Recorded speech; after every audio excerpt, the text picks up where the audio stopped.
Also, I just want you guys to know I'm up on Truth Social. Have you guys gotten on there yet? You know, Facebook censors us. It censors me greatly. Big tech censorship is something that we have to end. I'm very excited working on a bill on that right now. So we'll have a big announcement here in a few weeks.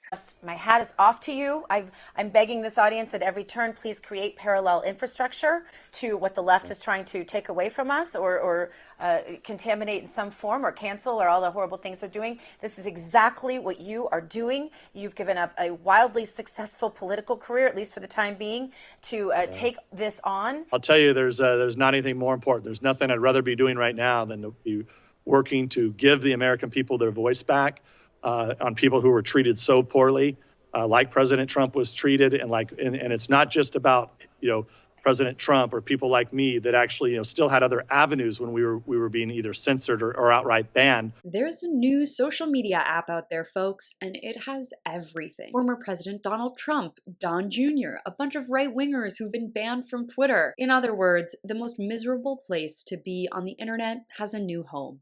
Truth Social. And that somebody like Donald Trump, who has a great following, who was treated so poorly by these companies.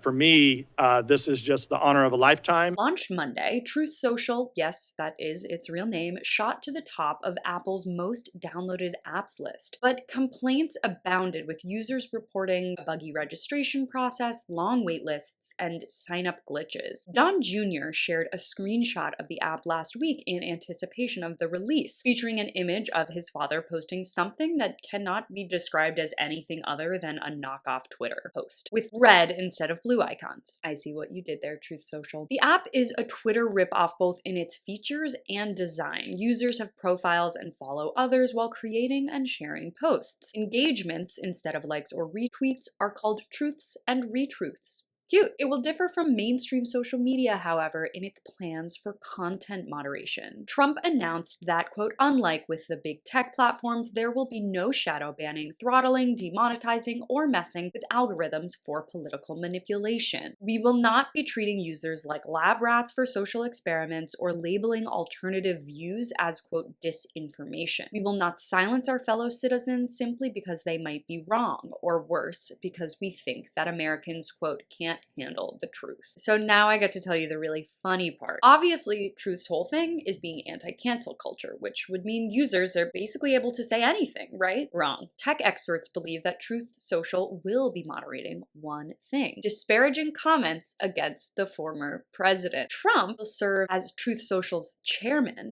NPR's Bobby Allen tried out the site and wrote that, quote, I checked out the app's terms of service, and there's one thing that is prohibited on Truth Social: to, quote, disparage, tarnish, or otherwise harm the backers of the site. I imagine that means Donald Trump. Yep, that's right.